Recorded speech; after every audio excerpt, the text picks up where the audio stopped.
Jon Favreau's 2008 film Iron Man is a bit of an odd duck. It's really a product of its time, a solid, self-contained action movie in the vein of Spider-Man or Transformers. And it has a really limp structure that I would argue undercuts its potential. But even so, it somehow went on to launch the cinematic juggernaut that is the MCU. In this video, I'll try to figure out why, as I chart the film's structure and examine its weak points. This is Equipment for Living with Iron Man. Alright, get your bearings. Iron Man is about a playboy engineer called Tony Stark. Tony is smart and wealthy but walled off. He insists on doing everything himself, and he doesn't let anyone else see his emotions. Like a man made of iron or something. There's something in there. We get a hint of the theme less than 2 minutes in. Good God, you're a woman. I couldn't have called that. I mean, I'd apologize, but isn't that what we're going for here? I thought of you as a soldier first. Tony sees people as tools rather than people. This movie will be an essay on the pros and cons of opening up to other people and learning to trust them. The movie opens with Tony in Afghanistan on his way to sell some weapons. A gunfight ensues and Tony is wounded by shrapnel from one of his own bombs.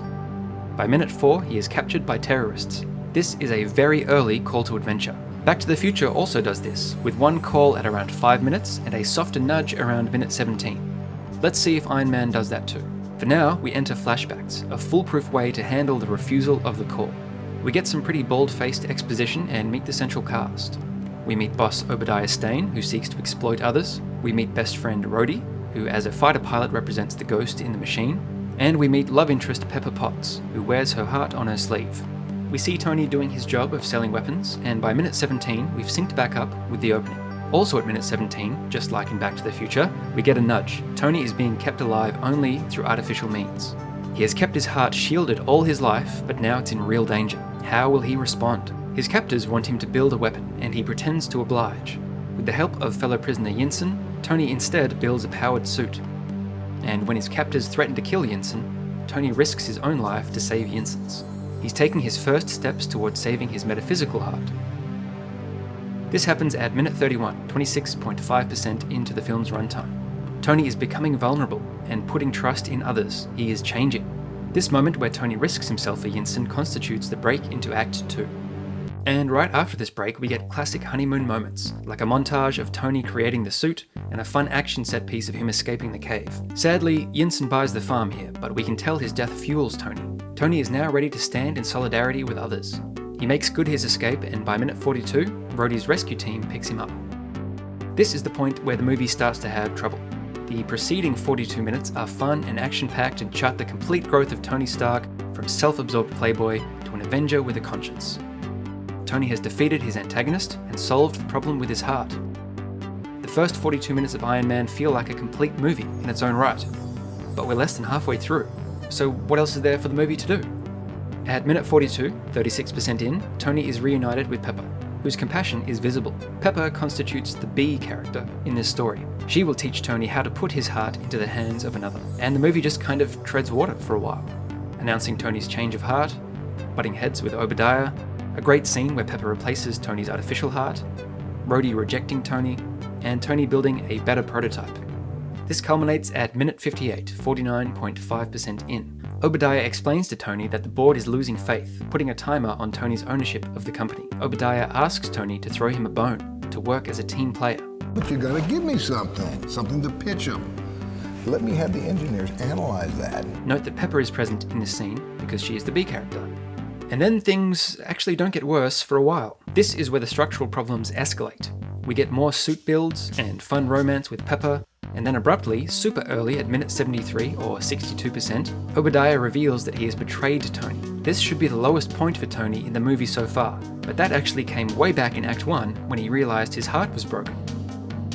Instead, this is just kind of a thing that happens. It does stimulate Tony to take out his latest prototype and use it to kill some terrorists, almost getting shot down by the US Air Force in the process. But the weird earliness of the low point robs it of its impact. We should have been sliding lower and lower without noticing, so that this beat, which usually lands at 70%, really hits us.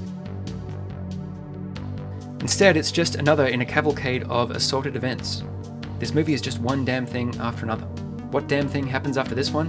Well, Tony explains to Pepper that he's finally ready to start working for good. He is vulnerable and reveals his true heart to her. And I know in my heart that it's right. The emotionless Iron Man asks for help. This is actually the break into Act 3, where the protagonist touches base with the B character to supercharge their life into a new direction. And so at minute 90, 77% in, the final exam begins.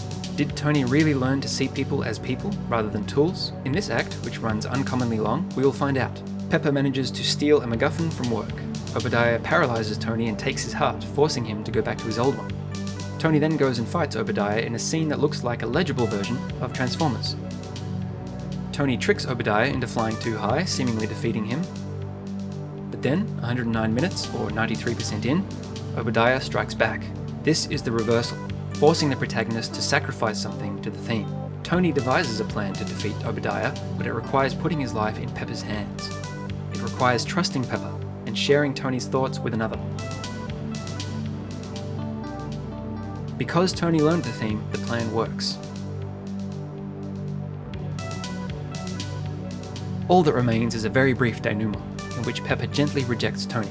This is one of the more interesting aspects of the movie. It shows that Tony doesn't deserve a complete reward because he started out as a fairly ugly character.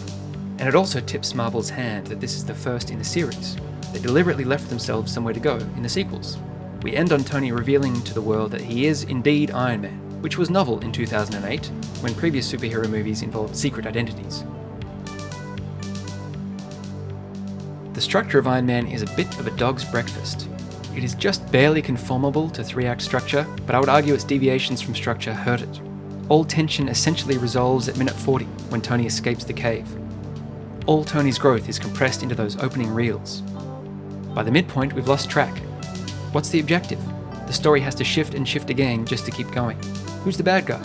Obadiah is in too few scenes in the first half to set him up properly as the antagonist, and the theme is not developed anywhere near as deeply as it should be.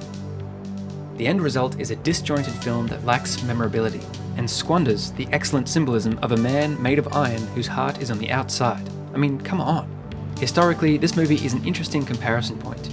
By the late 2000s, I for one was getting sick of superhero movies.